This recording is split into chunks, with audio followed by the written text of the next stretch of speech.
Okay, well, so, hello. So, I rewrote this opening sentence about 10 times.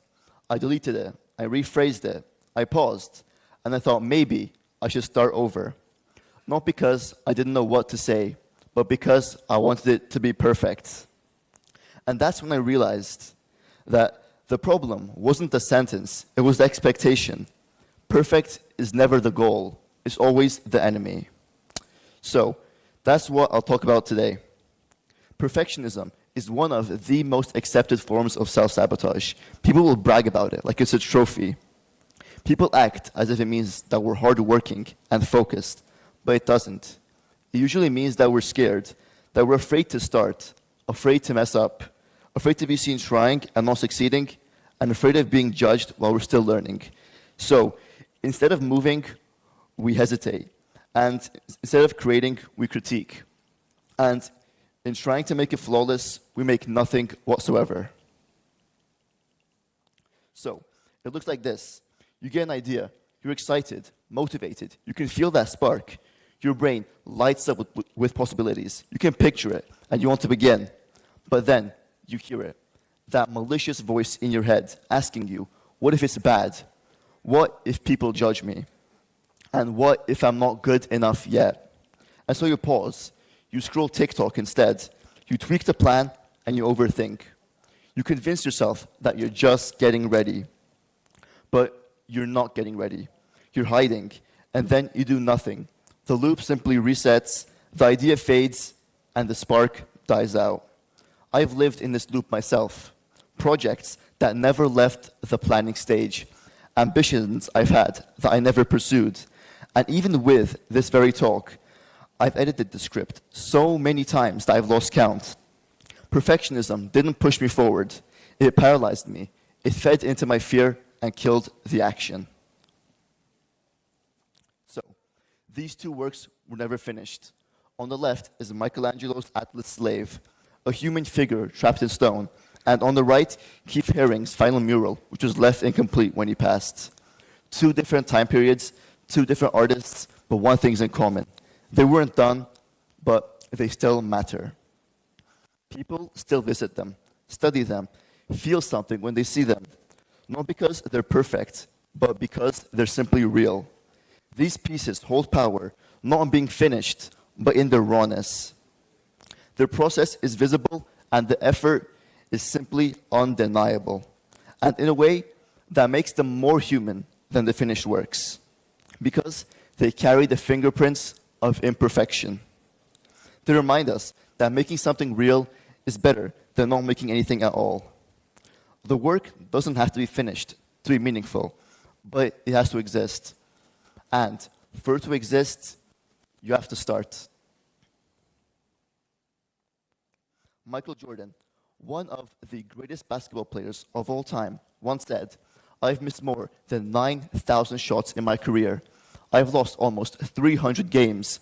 26 times I've been trusted to take the game-winning shot and missed. I've failed over and over and over again in my life, and that is why I succeed." That mindset, that is exactly what separates movers from dreamers. Jordan was never afraid of failure. He simply used it to his advantage.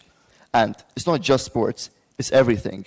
Writing, music, design, even public speaking. The very people we admire, they got there by working on themselves. And in fact, they all started flawed, every single one of them. Think about it. Every time Jordan missed, he was learning. And what looked like failure to the naked eye was feedback. Every loss sharpened his blades. And guess what? The same is true for us. The unfinished mural and the half-carved sculpture, they still echo because they were attempted. And that's what makes them so valuable. Not perfection, but the proof of effort. So, this is what progress truly looks like.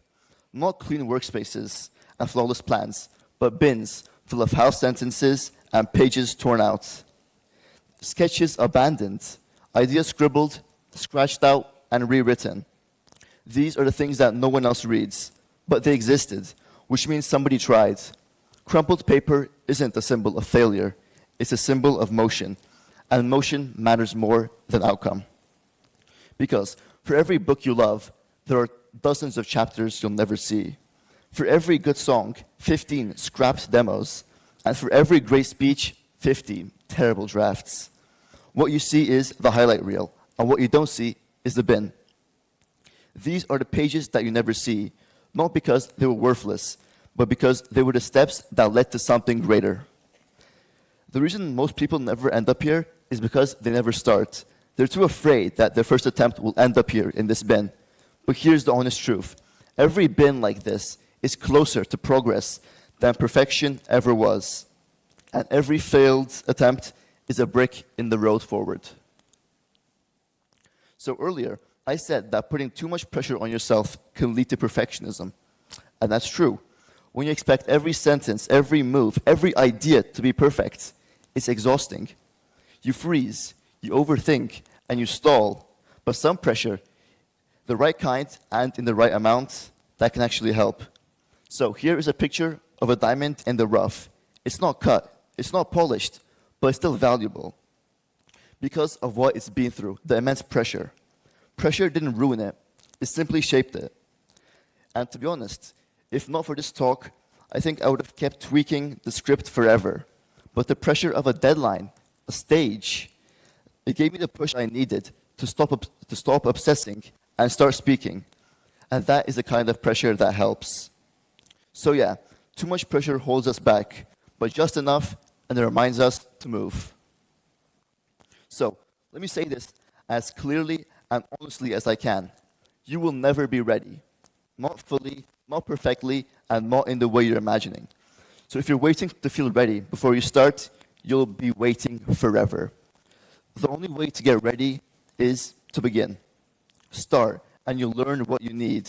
Start, and you'll gain the confidence that you've been waiting for. Start, and you'll already be ahead of the 90% of people. Why? Because most are still stuck in their own heads, trying to plan the perfect first move. But they fail to realize that motion creates clarity, action creates direction, and failure creates strength. One small step forward, no matter how small, puts you on a different path than standing still ever could. So, stop trying to make the perfect first choice. Stop rewriting the first sentence of your life. Start walking, even if the path isn't visible yet. Start writing, even if you have no clue what to write. And start building, even if the blocks aren't available yet. Because anything real starts ugly. Start before you're ready. You might just surprise yourself. And hey, if not, you'll learn, you'll grow, you'll have another crumpled page in the bin, and you'll be one step closer to something that truly matters. Thanks for listening.